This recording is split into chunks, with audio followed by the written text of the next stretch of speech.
back here with Cold Rum talking about this anticipated novel. So maybe I just want to ask you a couple questions. You know, maybe you can give me some feedback. Go ahead and shoot. All right. To you, what is the difference between being a poet and a novelist? Being a poet, being a novelist, the main difference is like a novelist is basically you're like an extended poet. Like Gore Vidal, he once said that a novel is nothing but one long poem, and it is. And the difference between the two is that poetry is basically it's like a condensed form of writing. It's condensed, but it's not detailed. You know, whereas a novel is an extended and stretched out form of writing, but it's still the substance is still rich and get thin. So it's basically like if you're taking poetry and you're stretching it all the way out and extending it, but it has its thickness. That's what separates like writing a novel from a poem is that it's almost like an extended and stretched out poem that hasn't lost its thickness and its subject matter with the extension. Okay. How do you understand yourself as a poet compared to a novelist? Understanding myself as a poet compared to a novelist. When you're doing poetry, basically, the understanding of yourself is basically like most people are surface level. Poets be like 2 or 3 or 4 levels underneath the surface. A novelist, you be like 10, 11, 12, 13 levels underneath the surface, you know. And so that's really the basic difference is the layers. Whereas poetry, you're layered like 3 or 4 times, you know, underneath the surface, going deeper and deeper into your layers.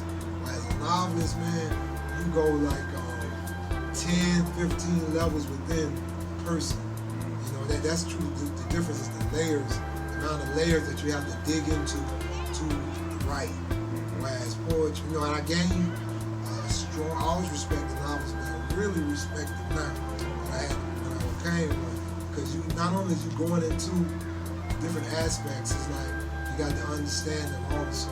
So for instance, you write a poem about like an old lady and you spit it on stage, all you doing is just hitting the main points of that old lady. But when you're writing a novel, you got to understand that lady's thinking, you got to understand her background history. If she worked at McDonald's, you got to know all the aspects of working at McDonald's. You really, really have to dive deep into yourself more as a novelist. So it's the layers, the different amount of layers that you have to go through. Yeah. Tell me about your transition from stage to novel. It was crazy at first because as a poet, the detailing was the dialogue was the easiest part. Because poets, we always around talking. You being a poet, you know, interviewing me, but you understand that we always around dialogue. We always around poets performing. We get off stage, we talking. Cats want you to hear them spit.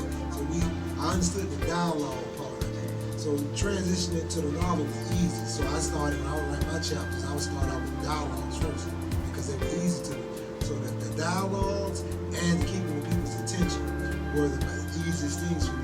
The hardest things that I didn't know is the detailing. Because poetry, we're detailed, but we're not strictly detailed. Whereas in a book, you have to be detailed, and the continuity has to be on point. In poetry, really, you can have continuity because you have to have that train of thought, but you don't have to be extremely, the continuation of the writing don't have to be really, really at an extreme. Whereas like in writing a novel, the guy had a blue shirt on in that first chapter, and he's 3 chapters over and he's still in the same setting. He forgot he had that blue shirt on. You say that shirt black. You know what I'm saying? Yeah. So it's really, really the detailing, man. It's just the discipline of writing, man. You got to have more discipline as a novelist than as a poet, you know, and because of the continuity and the detailing. What are some attributes that you took from the stage that you? The main one I was saying before was the dialogue and carrying the crowd with me. Those are the main 2 I took from that stage. realizing, that crowd was listening. That, in that stage, that crowd got to be listening to you. So that was one of the main pluses I took from the stage. And it was the main plus to help me out writing, was understanding how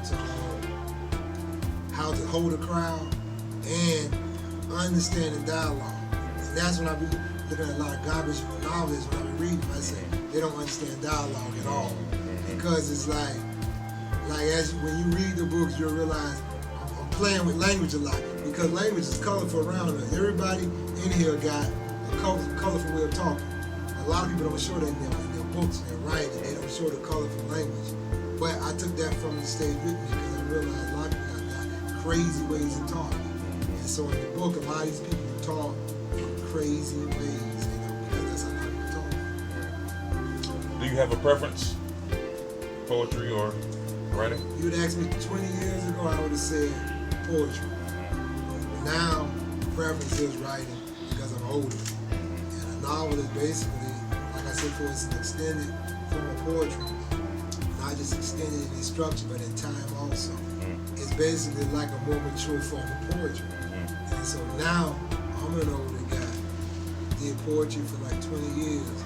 Now I'm middle-aged now. So it's like now I prefer the writing.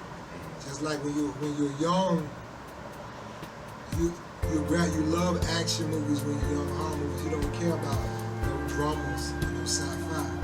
As you get older, you get deep into dramas and sci-fi, because they make you think a lot more.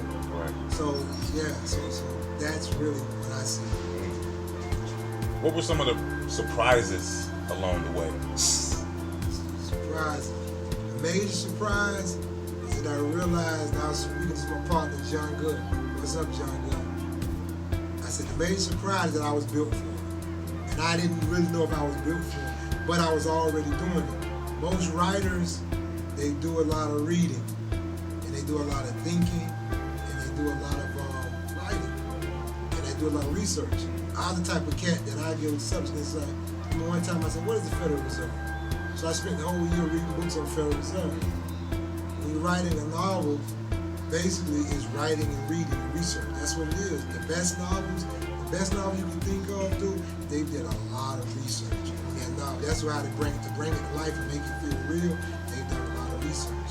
So that was the major surprise that I was already built for. And then once I got into it, I realized I was built for it. So that was the major surprise. The biggest surprise is how much work is into it.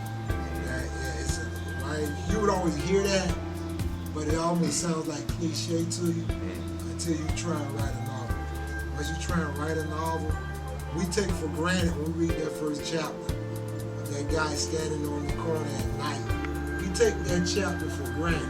You know what I'm saying? But we don't realize that guy had to make you feel like how cold it was on that corner, how the night felt, what was the smells that was floating around. You know what I'm saying? What was going through his mind at the time? What's going through his mind in the present, in the future? People don't take that into consideration. You just read that chapter and be like, that was a great dope chapter. But that dude spent a lot of time to put that one chapter together. He wrote it, rewrote it, wrote it, rewrote it, wrote it again, let somebody else read it. They got it back. They couldn't understand it. All right, what I got to do? So that was another surprise. Is how much work you got to go into writing a novel. It's a lot of work that goes into it, man. That's why you have people saying, you're a novelist. They say, what took me 5 to 10 years or 10 years? People don't realize that because it got to be baked, dude. When you write it, it got to be baked. So once you start writing it, it started growing and growing. And you still got to read it again. You got to read it again. You got to put it down for a month. Pick it back up, and when you read it again, okay, that's what I didn't have in it the first month. So it's like, it's really work, man, because it has to bake and it has to bake slow. So that's why, like, the best novels, you always hear people say it took them 8, 9, 10 years to write it, man, because it did, because it got to be allowed to bake. Yeah, for real. Interesting. Yeah. Do you get that rush writing like you used to get leaving the stage? Yeah, but it's a different type of rush and it comes at a different time. When you leave that stage, you know you rocking it when you on that stage, you hear the crowd yelling or responding to you. Then you get off that stage, they just let you have it, and you just be washed and baptized in their marveling of you. You don't get none of that writing the book. The only thing you get when you write that book, the best thing that you get after you done finished and you set it down, and you come back to it like 5 months later, that chapter, and it seems like somebody else wrote it. And you be like, damn. You know what I'm saying? That's the rush you get. It's like it's a different type of rush. You be like, whoa, okay. I'm putting it down. That's just so it's a small and humbling experience. But then it also is the reason why whenever you meet writers, they're real unassuming because they get their pleasure real quietly. So they're real unassuming and they're real humble because they have to battle that paper, man. They have always battled that paper, but they don't get the applause like a poet. We get that instant applause. The applause is more subtle. So writers, a lot of them they're cocky, but they're not as cocky as a poet. They're cocky in a different way. Yeah. Okay. Tell me about some of your sacrifices in this journey. Sacrifices, dude. The major sacrifice is time. That is your major sacrifice writing a novel. It's time. To all my poet partners, it's time. You have to get that piece of paper, that pen, and war with yourself. It ain't no other way around it.